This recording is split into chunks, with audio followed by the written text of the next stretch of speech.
I hope everybody can hear me. Perfect, Andreas. Today I would like to speak about the concept of survivorship bias that, in my opinion, is present in every type of archaeological record.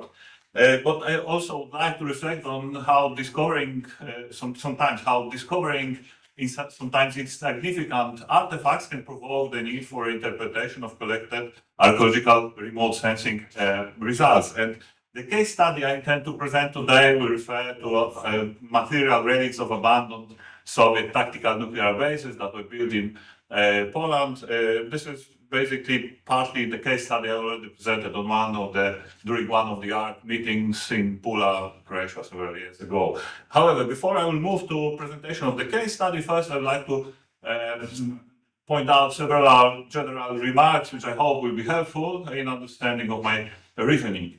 So, integrating landscape perspective with interpretation of individual artifacts is often a challenging task, especially when discovered evidence seems to be contradicted or disconnected from each other, and that poses that difficulty. So, when archaeologists try to connect those two perspectives, what we usually get are several detached layers. Some of those layers present results of remote sensing techniques, other layers present places where artifacts were found, and the main conclusions offered to us are usually referring to either chronology or function of the site, and in my opinion there is much larger cognitive potential in connecting those two perspectives than what we usually get from archaeological research.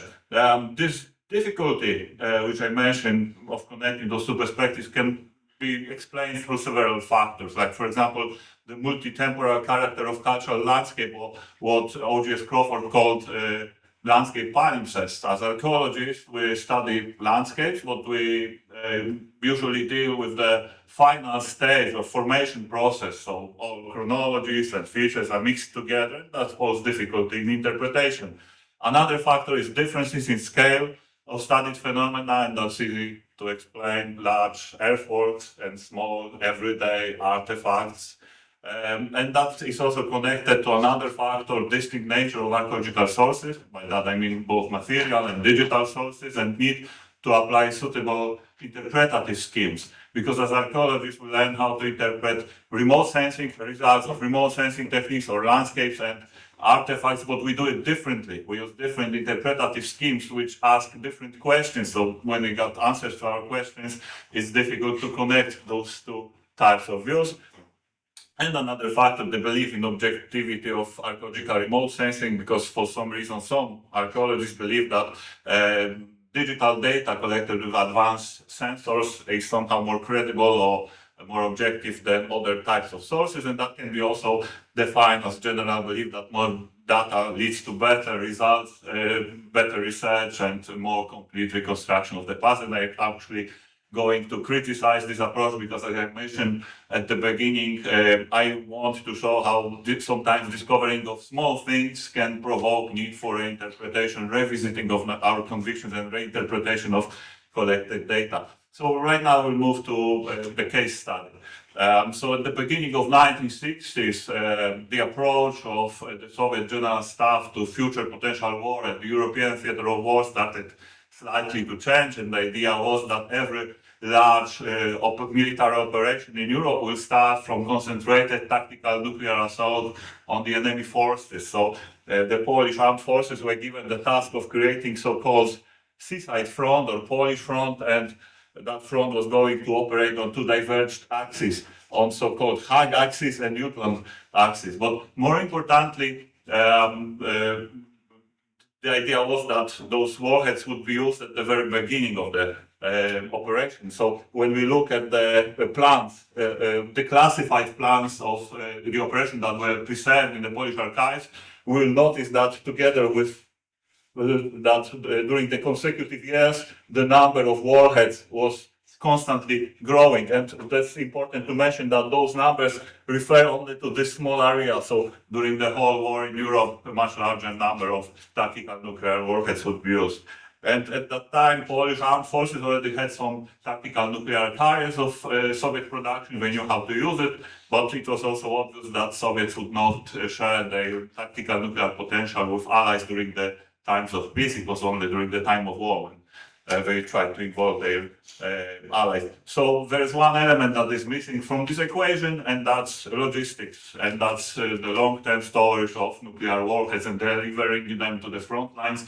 And you have to know that nuclear warheads that's the kind of type of weaponry that is very delicate and requires very specific conditions of storage. Otherwise, it will deteriorate and will be useless in very short period of time. So in 1967, the decision was made that three bases will be built, Soviet bases will be built in northwestern part of Poland, and their main purpose was storage of nuclear warheads, and in a case of war breakdown at European theater of war, delivering those warheads to the future front lines, which would start somewhere in the western part of East Germany.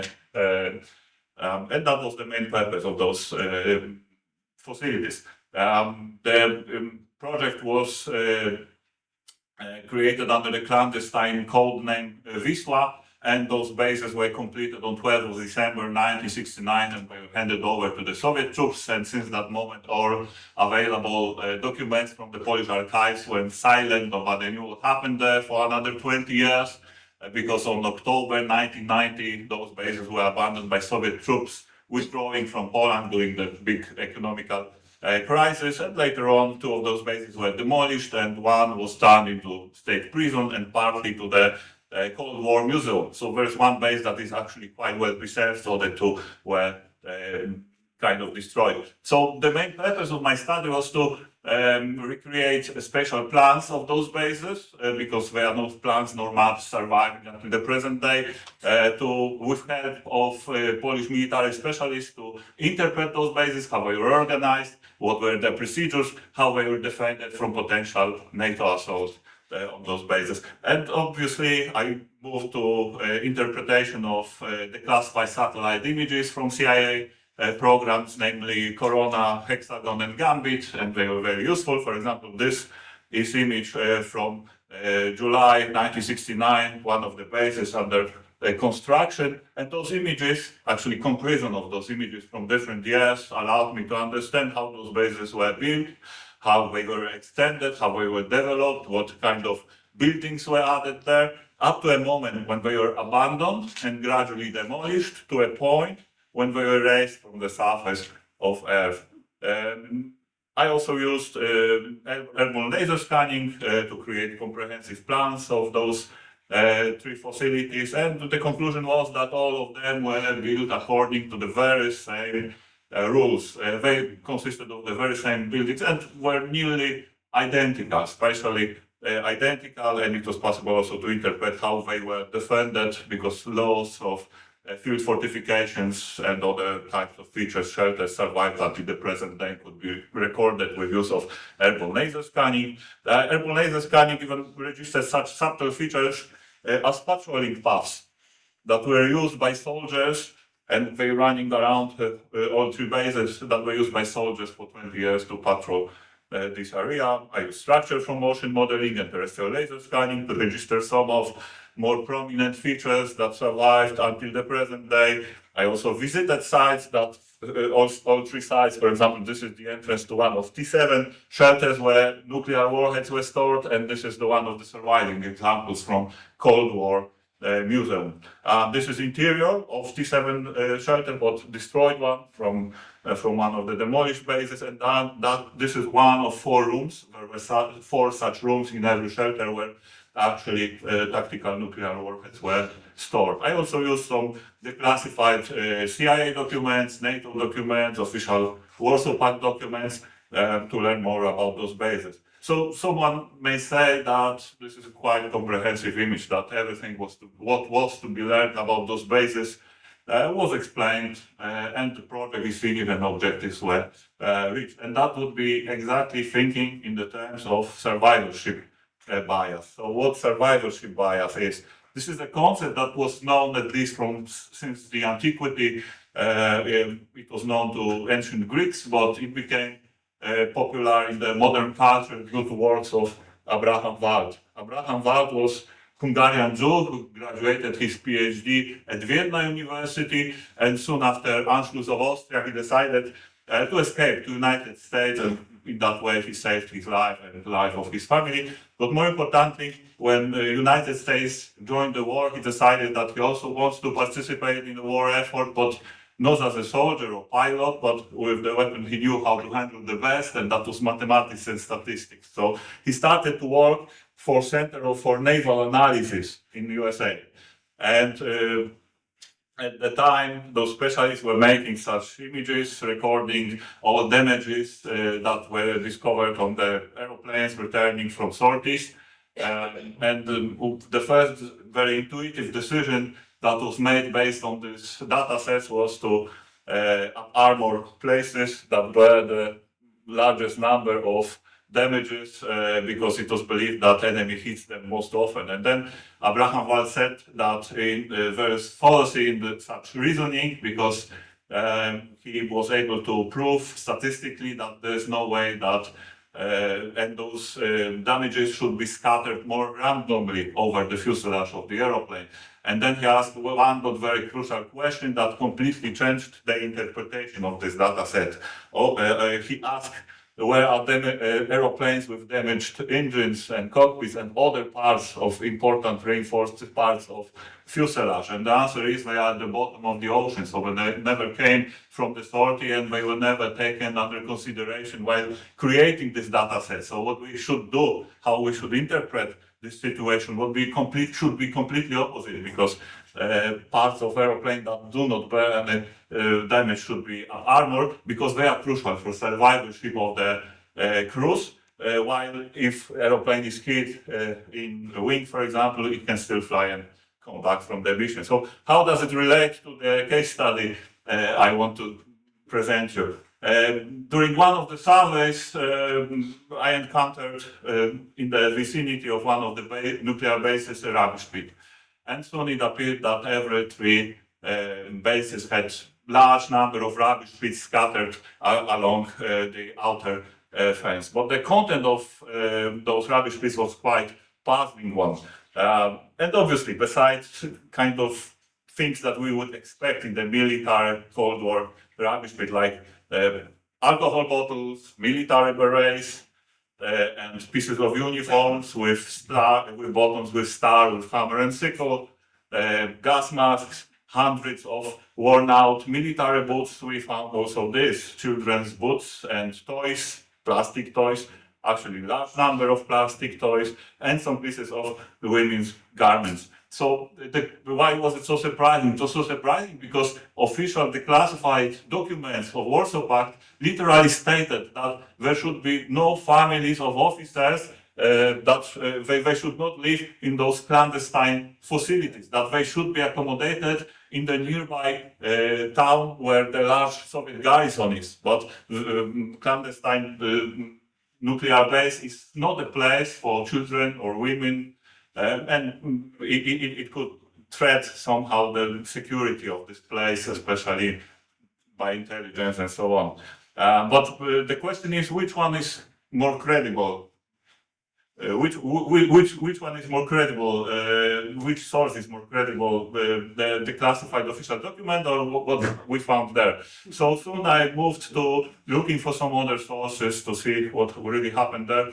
And with help of my friend, we moved to ethnographic sources. There was a forum of former Soviet veterans that were stationed in Poland, and some of those people live now in free democratic republics like Baltic states or Ukraine. Some of them also come from Belarus, and they are very active, and they publish some photographs and some memories, and through post-field number I was able to identify some of those photographs that were relating to those nuclear bases. And what I saw was kind of surprising, because I did not expect to see such image in the clandestine nuclear facility of great importance. So I saw people celebrating Carnival, for example. There's a fence. I will later on refer to that fence, but just please note there is a fence. I saw families, again, the same fence. Large number of military wives, children participating in various national holidays, and children again.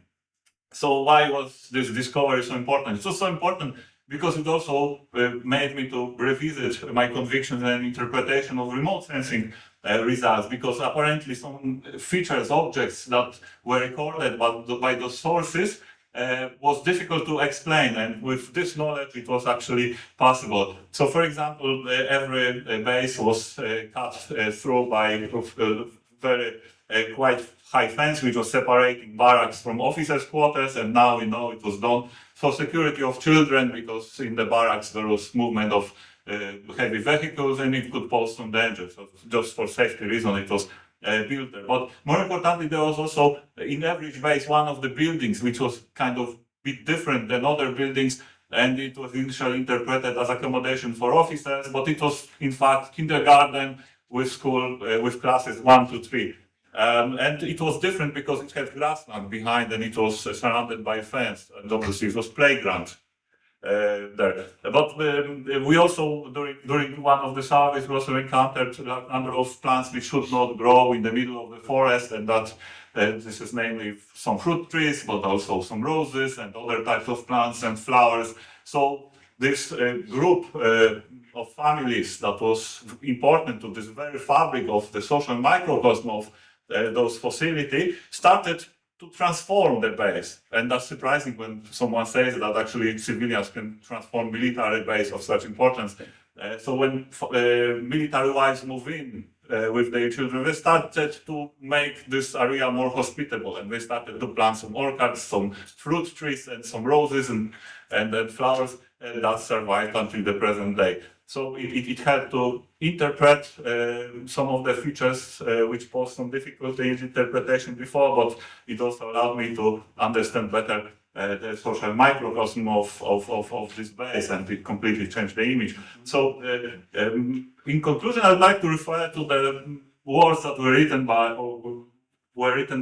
Louis Binford, who said that the practical limitation of our knowledge of the past are not inherent in the nature of archaeological record, but limitation lies in our methodological naivety. So it's not like more data, more accurate, better data makes better research. First of all, it's our ability to interpret this data, because if we are unable to explain or recognize properly some of the features or fill gaps, those sources will remain silent and kind of useless. I have still a few minutes here. So I guess, I think I can guess what you're thinking now. I think that the conclusions I gave you are kind of are not groundbreaking and then kind of obvious, because as archaeology, and probably would be right, because as archaeologists, since the first year of our study, we learn about formation processes, about post-depositional destructive processes. We learn about what Schiffer had to say about that. We learn about Montelius. We learn about Harris and his approach to stratigraphy, and many more. So the survivorship bias is only one of the ways of naming the same thing we've been chasing over and over again. But in this way, I would like to encourage you to look for survivorship biases in your work. And who knows what you can learn about methods you apply, about data sets you interpret, about yourself, and this archaeology of yours. Thank you very much for listening.